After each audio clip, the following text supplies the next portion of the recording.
당뇨병과 파킨슨병이 잘 나타나지 않는 이유는 무엇일까? 혈당 조절에 관여하는 인슐린이 장수와 밀접한 관계가 있기 때문이다.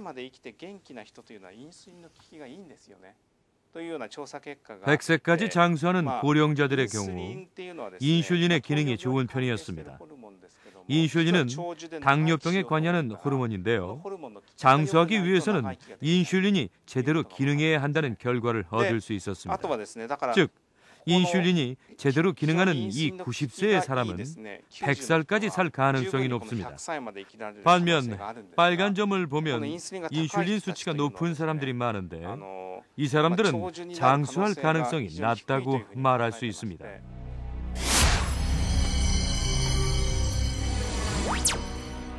작년 7월 미국에서 발행하는 저명한 과학저널 사이언스에 장수와 관련된 인상적인 논문 한 편이 소개됐습니다. 우리 몸속에서 사용되는 인슐린의 양을 낮게 유지하는 사람들이 장수한다는 내용인데요.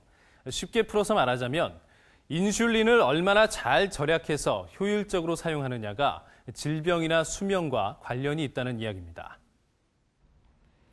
그렇다면 반대로 몸속에서 인슐린이 지나치게 낭비되거나 인슐린이 제대로 작동하지 못하면 우리 몸에는 어떤 경고등이 켜지게 되는 것일까요?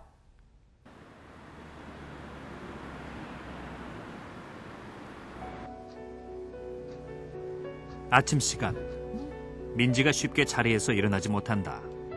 새벽부터 저혈당이 찾아온 것이다. 몇 번이나 혈당을 재보지만 혈당은 좀채로 올라가지 않는다. 52부터 지금 66까지. 네. 민지는 10살 때 학교 건강검진에서 당뇨병을 발견했다. 그때부터 민지와 엄마는 응급실과 종환자실을 드나들며 당뇨병과의 힘겨운 싸움을 해야 했다. 췌장에서 인슐린 분비가 거의 되지 않는 경우 1형 당뇨라고 하는데 민지 같은 경우는 췌장에서 인슐린 분비가 거의 되지 않는 1형 당뇨, 과거에는 소아당뇨라고 하는 1형 당뇨입니다. 그러니까 당뇨가 발생하는 원인은 정확하게는 알 수는 없지만 가족력으로 보면 어머니가 당뇨고 그리고 어머니의 어머니, 민지한테 외할머니도 당뇨고 그래서 아마 당뇨가 발생하지 않았을까 생각이 듭니다. 민지에게 한 가지 걱정이 더 생겼다.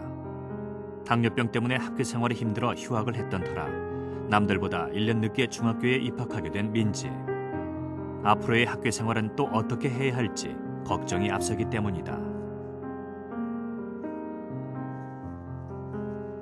언니 말로 들으면 중학교 되면은 이렇게 잘 쉬지도 못하는데 그게 좀 걱정이 좀 돼요.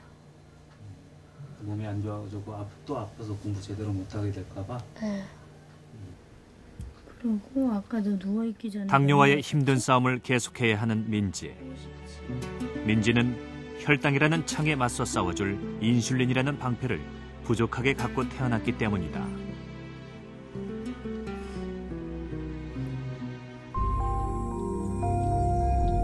우리가 음식물을 섭취하면 소화기를 거쳐 포도당의 형태로 분해되고 췌장에서는 인슐린이라는 호르몬이 분비된다.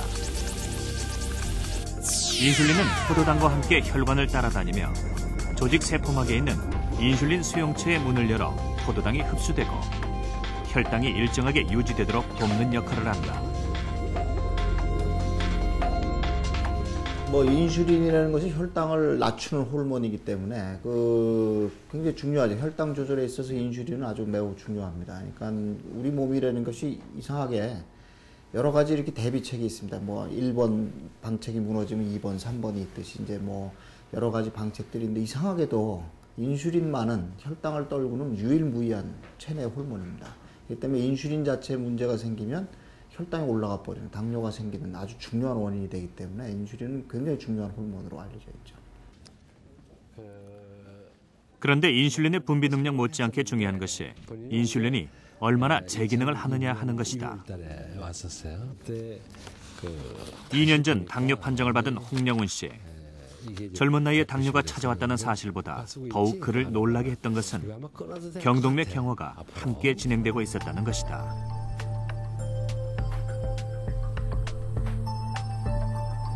경동맥은 뇌혈류의 80% 이상을 담당하는 중요한 혈관으로 경동맥 경화는 뇌졸중의 한 원인이 되기도 한다. 환자분이 여기가 좀 두꺼워져 있었어요. 요 부분이요. 홍영훈 씨에게 찾아온 경동맥 경화. 그 원인 중 하나는 바로 인슐린 저항성이었다. 민감도를 보는, 그래서 인슐린 저항성을 보는 그런 인슐린 민감도가 낮은 상태. 민감도를 수치화. 즉 인슐린이 분비돼도 제 기능을 하지 못하는 상태였던 것이다. 이제 이런 인슐린 저항성을 가져오게 되는데 이것이 물론 당뇨병을 유발할 뿐만 아니라 뭐 고혈압이라든지 또 지질 장애라든지 또 이것이 동맥경화증, 특히 이제 뇌혈관이나 심장의 관상동맥 혹은 하지혈관에 동맥경화를 일으켜서 여러 가지 우리에게 아주 안 좋은 그런 그 합병증을 가져오는 걸로 그렇게 되어 있습니다. 대사증후군을 일으키는 중요한 원인으로 밝혀진 인슐린 저항성. 그렇다면 인슐린 저항성이란 무엇일까? 포도당이 에너지로 사용되기 위해서는 인슐린이라는 중요한 열쇠가 있어야 한다. 인슐린 수용체라는 자물쇠를 열어 포도당을 각 세포에 공급해야 하는 것이다. 그런데 각 근육세포의 인슐린 민감도가 떨어지면 세포들이 인슐린의 도착을 눈치채지 못해 포도당을 제대로 흡수할 수 없다. 결국 남은 포도당은 혈액을 떠다니며 혈당을 높이게 된다. 저항성이 오랜 기간 심하게 지속이 되면 우리 몸에서 인슐린을 만들어낼 수 있는 능력이 한계에 부닥치게 됩니다. 그렇게 되면 이제 인슐린 분비가 점점 떨어지게 되죠. 그래서 이 균형이 깨지게 되면 어떻게 되느냐? 인슐린이 저항성을 극복하지 못하니까 혈당이 올라가 버립니다. 혈당이 올라가면 저항성은 더 커지게 되는 거예요. 인슐린 저항성은 비단 당뇨만의 문제가 아니다. 산부인과를 찾은 권재영 씨. 결혼 3년째인 그녀는 아이가 생기지 않아 병원 치료를 받고 있다. 저희 신랑이 외아들이어서 저희는 뭐 피임을 하거나 결혼하고 나서 피임을 하거나 뭐 직장생활을 했긴 했지만 일부러 안 가지려고 했던 건 아니거든요. 근데 생각보다 어렵더라고요. 네, 이쪽으로 앉으시고. 권지영 씨는 평소 생리가 규칙적이지 않아 산부인과 정기 검진을 받으러 왔다가 뜻밖의 병명을 듣게 되었다. 편안히 기대해 주시고요. 불임의 한 원인이 되기도 하는 다낭성 난소 증후군이라는 것이다. 네, 지금 난소가 다른 분들보다 조금 커져 있는 상태시고요. 지금 요 커서가 가리키는 부분이 이렇게 작은 난포들인데요. 이런 작은 난포들이 여러 개가 있습니다. 여기에도 있고 여기에도 있고 보통 한 100에서 한 150. 그런데 다낭성 난소 증후군은 인슐린 저항성과도 무관하지 않다. 인슐린 저항성이 있다고 볼 수 있습니다. 인슐린이 잘 작용을 못함으로써 인슐린이 수치만 올라갑니다. 인슐린이 증가가 되면은 이제 그 난소에 있는 그 여성 호르몬을 분비하는 그런 세포에 자극을 하게 돼서 남성 호르몬을 자꾸 자극을 하게 됩니다. 그래서 남성 호르몬이 증가되면서 배란은 안 되고 이렇게 작은 난포들만 늘어나는 그런 현상을 초래하게 됩니다. 그게 다낭성? 네, 그렇게 돼서 다낭성 난소 증후군이라는 병명을 붙이게 되는 거죠.